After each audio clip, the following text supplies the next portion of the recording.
Welcome to my channel. இது போன்ற சுவாரஸ்யமான கதைகளை தெரிந்து கொள்ள மறக்காம நம்மளுடைய சேனலை சப்ஸ்கிரைப் பண்ணிக்கங்க. என் மகளும் மகளும் ஒரே படுக்கை அறையில் தங்கியிருந்தனர்.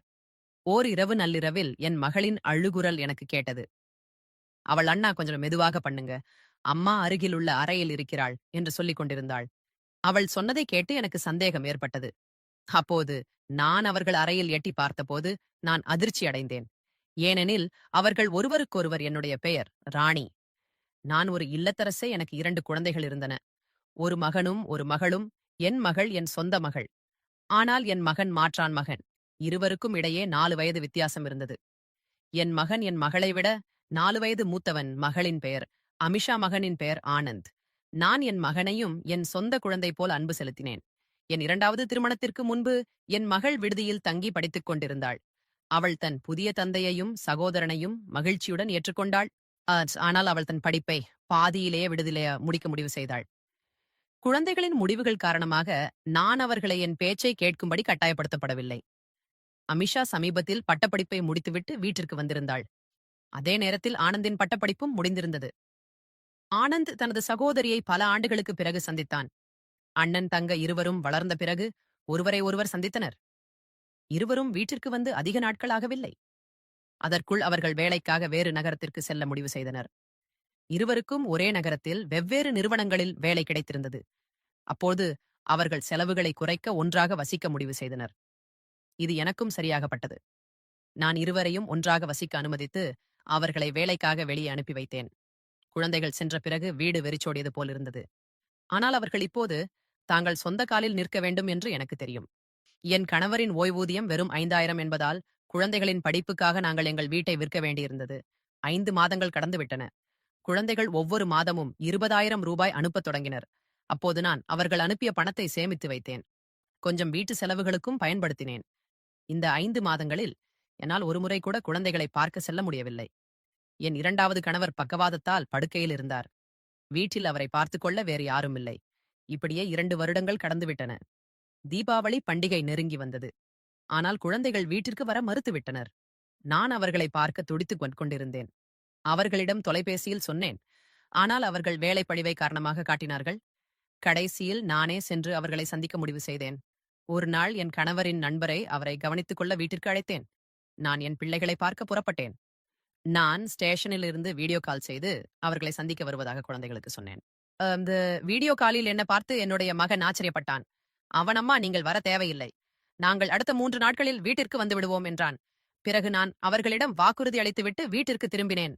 3 நாட்களுக்கு பிறகு காலையில் முதல் ரயில் 2 பிள்ளைகளும் வீட்டிற்கு வந்தனர். அவர்களை பார்த்து நான் உணர்ச்சி வசப்பட்டு கட்டிப்பிடித்தேன். அப்போது என் மகனிடம் எனக்கு பெரிய மாற்றம் எதுவும் தெரியவில்லை. ஆனால் என் மகளிடம் உடலில் எனக்கு நிறைய மாற்றங்கள் தெரிந்தன. கடந்த 2 ஆண்டுகளில் அவளின் உடல் சற்று அதிகமாகவே பருமனாகி இருந்தது. அப்போது அண்ணன் தங்க இருவரும் ஒரே அறைக்குள் சென்றனர். அவர்கள் இருவரும் அறைக்குள் சென்றவுடன், மகளே, பையை வைத்துவிட்டு உடனே அறையை விட்டு வெளியே வா என்று அழைத்தாள். ஆனால் அவளும் வரவில்லை. ஆனால் 1 மணி நேரம் ஆகிவிட்டது. ஆனாலும் அவர்கள் அறைக்கு வெளியே வரவில்லை. அதனால் நானே தேநீர் மற்றும் சிற்றுண்டியுடன் பிள்ளைகளின் அறைக்கு சென்றேன். நான் அவர்களிடம், நீங்கள் இருவரும் இப்போது இந்த அறையிலே இருப்பீர்களா? வீட்டின் மாடியில் ஒரு அறை இருக்கிறது. ஆனந்த், நீ அங்கே போய் தங்கு. இந்த அறையில் என் மகள் இருக்கட்டும் என்று சொன்னான். அப்போது ஆனந்த், இல்லை, நான் இந்த அறையிலேயே நான் இருக்கிறேன். அமிஷா இல்லாமல் என்னால் இருக்க முடியாது.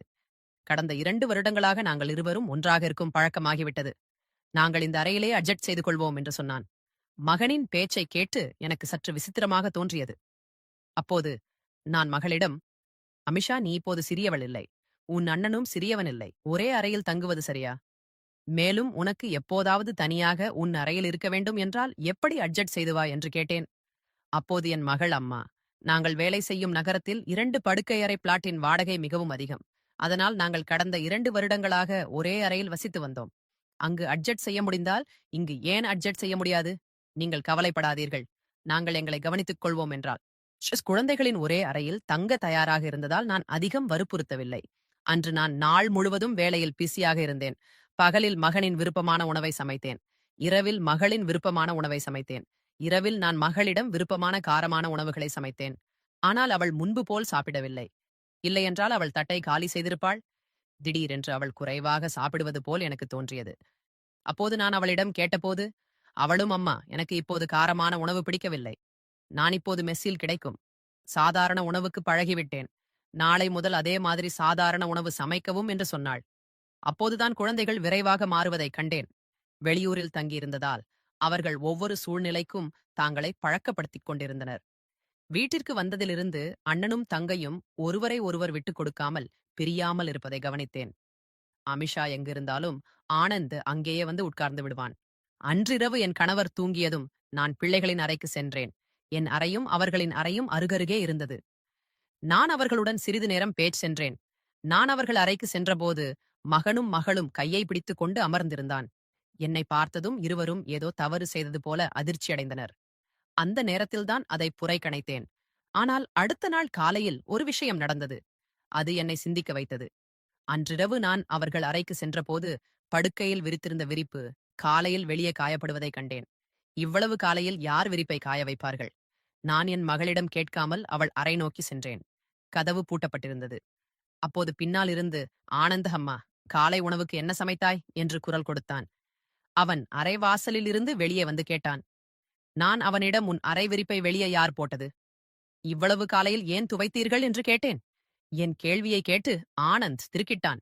அவனது கண்கள் மீண்டும் மீண்டும் அமிஷாவை நோக்கி சென்றது. அப்போது தங்கை முன் வந்து, அம்மா அந்த விரிப்பை நான் தான் துவைத்தேன். அதில் தூசி இருந்ததால் எனக்கு தும்மல் வந்தது. அதனால்தான் காலையிலேயே துவைத்து விட்டேன் என்றாள்.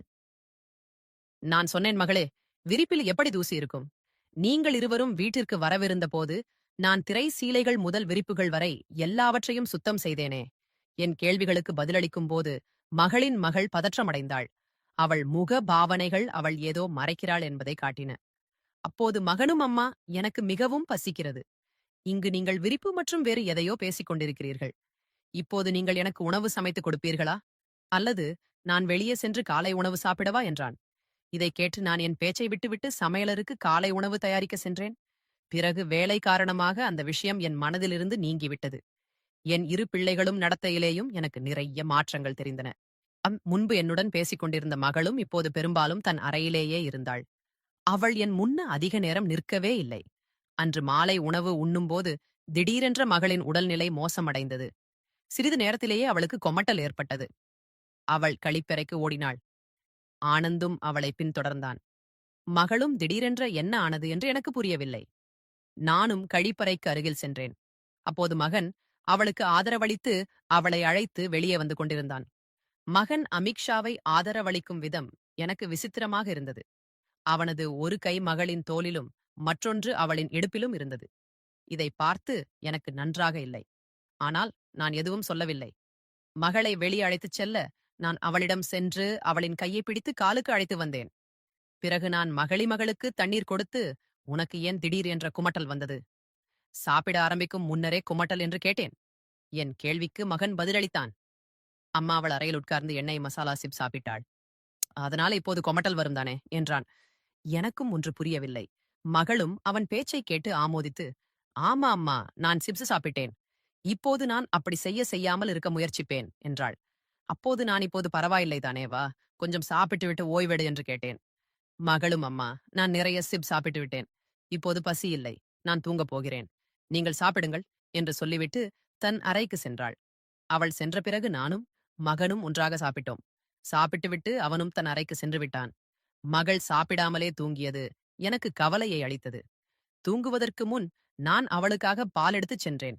பிள்ளைகள் இரவு 9 மணிக்கே அறையின் கதவை மூடிவிட்டனர். நான் கதவை தட்டினேன். மகன் கதவை திறந்தான். உள்ளே பார்த்தால் மகள் தூங்கிக் கொண்டிருந்தாள். ஆனால் மகன் விழித்துக் கொண்டிருந்தான். மகள் ஆழ்ந்த உறக்கத்தில் இருப்பதைக் கண்டு நான் அவளை எழுப்பவில்லை. அறையிலிருந்து வெளியே வந்தேன். வெளியே வரும்போது என் புடவையின் முந்தானை கதவில் சிக்கிக் கொண்டது. நான் அதை எடுக்க முயற்சிக்கும் போது மகளின் குரல் கேட்டது. அவள் ஆனந்திடம் அண்ணாமா சென்று விட்டார்களா என்று கேட்டுக்கொண்டிருந்தாள். அதாவது அவள் தூங்குவது போல் பாசாங்கு செய்து கொண்டிருந்தாள். இதை கேட்டு நான் உடனடியாக கதவை தட்டினேன். மகன் கதவை திறந்தான். அம்மா இப்போது என்ன வேலை என்று கேட்டான். நானும் உங்களுக்குள் என்னதான் நடக்கிறது? மகள் ஏன் பொய் சொல்லி தூங்குவது போல் நடித்தாள் என்று கேட்டேன். மகளும் தூங்குவது போல் பாசாங்கு செய்வதை விட்டுவிட்டு எழுந்தாள். அம்மா, நீங்கள் ஏதாவது சாப்பாடு சாப்பிட கொண்டு வந்தீர்கள் என்று நினைத்தேன். எனக்கு பசி இல்லை. அதனால் நான் தூங்குவது போல் நடித்தேன் என்றாள். அப்போதும் பிள்ளைகளின் நடத்தை எனக்கு சரியாக தோன்றவில்லை. நான் ஆனந்திடம் இன்றிரவு, "நீ உன் அப்பாவுடன் எங்கள் அறையில் தூங்கு. நான் மகளுடன் தூங்குவேன்" என்றேன். இதற்கு ஆனந்த், "அம்மா, நான் இந்த அறையை விட்டு எங்கும் போக மாட்டேன்" என்றான். மகளும், "அம்மா, நான் அண்ணனுடன் தான் இருப்பேன்" என்றால் பிள்ளைகள் என் பேச்சை கேட்கவே இல்லை. நானும், "சரி, நீங்கள் இருவரும் ஒரே அறையில் தங்கலாம். ஆனால் இன்றைக்கு முதல் கதவை பூட்ட வேண்டாம்" அப்படின்னு சொன்னேன். அப்போது இருவரும் என் பேச்சை கேட்டனர். அடுத்த நாள் என் அக்கா வீட்டிற்கு வந்திருந்தார். தாங்கள் பெரியம்மாவை பார்த்து இருவரும் மகிழ்ந்தனர். அப்போது என் அக்கா, "நான் குறிப்பாக இவர்களை பார்க்க வந்தேன்" என்றார். பேச்சின் நடுவே என் அக்கா அமிஷாவின் திருமணத்தை பற்றி பேசினார். இப்போது நம் அமிஷா திருமணத்திற்கு தயாரானவளாகிவிட்டாள். அவளுக்கு திருமணம் செய்து வைக்க வேண்டும் என்றார். பிறகு என் அக்கா தன்னுடைய சில பையன்களின் புகைப்படத்தை காட்டினார். என் அக்கா அமிஷாவிடம் புகைப்படங்களை கொடுத்ததும் மகன் விகரைவாக புகைப்படங்களை பறித்து தன் கையில் எடுத்துக்கொண்டான். பிறகு மகன், "பெரியம்மா, இந்த பையன்கள் அமிஷாவுக்கு சற்றும் பொருந்த மாட்டார்கள். அவள் என்னைப் போல் புத்திசாலியான அழகான பையனை திருமணம் செய்ய வேண்டும். நீங்கள் இந்த வயதான பையன்களை பிடித்து வைத்திருக்கிறீர்கள்" என்றான். என் அக்காவின் குணம் சற்று கண்டிப்பானது. அவளுக்கு நகைச்சுவை சுத்தமாக பிடிக்காது. அந்த நேரத்தில் ஆனந்த் தன் பெரியம்மாவுடன் கேலி செய்கிறானா அல்லது தீவிரமாக இருக்கிறானா என்பதை புரிந்து கொள்வது கடினமாக இருந்தது. ஆனால் ஆனந்தின் பேச்சைக் கேட்டு எனது அக்கா கோபமடைந்தார். பிறகு அவள், "இந்த விஷயங்களைப் பற்றி உனக்கு என்ன தெரியும்? சும்மா இரு.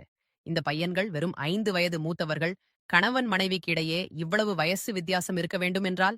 இதற்கு ஆனந்த் பதிலளித்தான், "கணவன் மனைவிக்கு இடையே 5 வயது இல்லை. அதிகபட்சம் 3 வருடங்கள் வித்தியாசங்கள் தான் இருக்க வேண்டும்.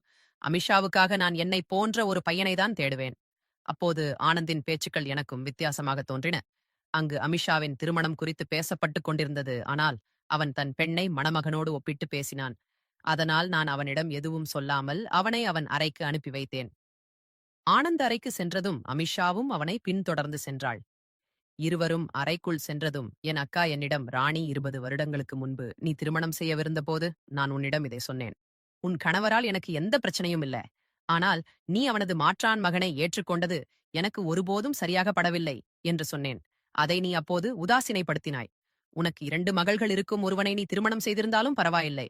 ஆனால் நீ மாற்றான் மகனையும் ஏற்றுக்கொண்டது எனக்கு ஒருபோதும் பிடிக்கவில்லை. இப்போது நான் பார்க்கும் வீட்டின் நிலைமை நன்றாக இல்லை என்று நினைக்கிறேன். அவனது தோரணை சரியாக இல்லை. நான் என் அக்காவிடம், "அக்கா, நீங்கள் என்ன சொல்கிறீர்கள்?" என்றேன். அக்காவும், "என் பேச்சு உனக்கு கசப்பாக இருக்கும் என்றுதான் உனக்கு தெரியுமோ? ஆனால் நான் உண்மைதான் சொல்கிறேன். உன் பிள்ளைகள் மீது எனக்கு ஒரு துளி கூட நம்பிக்கை இல்லை. நீயும் வைக்காதே. அமிஷாவை எனக்கு தெரியும். ஆனால் உன் மாற்றான் மகனை நீ இன்னும் முழுமையாக புரிந்து கொள்ளவில்லை. நீ அவர்கள் இருவரையும் நகரத்திற்கு ஒன்றாக அனுப்பினாய். இது உன் மிகப்பெரிய தவறு. இப்பொழுது குழந்தைகள் இல்லை, பெரியவர்களாகிவிட்டார்கள். நகரத்தில் அண்ணன் தங்கை கூட நண்பர்களாக வாழ்கிறார்கள். உறவுகள் நட்பை தாண்டி சென்று விடுகின்றன என்பது உனக்கு தெரியுமா, தெரியாதா? இன்று வரை நீ அவர்கள் பிளாட்டிற்கு எப்போதாவது சென்றிருக்கிறாயா? இல்லைதானே? நான் ஒரே ஒரு விஷயத்தை தான் விரும்புகிறேன். அவர்களின் உறவில் அவமானத்தை ஏற்படுத்தும் எதுவும் நடக்கக்கூடாது." அப்போது என் அக்காவின் பேச்சுகள் கசப்பானதாக இருந்தன. ஆனால் இப்போது எனக்கும் சந்தேகம் வர ஆரம்பித்தது. ஆனந்த் மற்றும் அமிஷாவின் நடத்தை கடந்த சில நாட்களாக விசித்திரமாக இருந்தது. அவர்கள் ஒருவருக்கொருவர் விட்டு பிரியவே இல்லை. அமிஷா என் முன் வருவதை கூட தவிர்த்து வந்தாள். அன்றிரவு அக்கா வீட்டில் இருந்ததால் நான் அவர்களுடன் ஹாலில் படுத்திருந்தேன். அக்காவின் பேச்சுக்கள் என் மனதை இரவு முழுவதும் அமைதியற்றதாக வைத்திருந்தன. இரவு என் கண் விழித்து ஒரு புறம் திரும்பிய போது என் பார்வை குழந்தைகளின் அறையை நோக்கிச் சென்றது.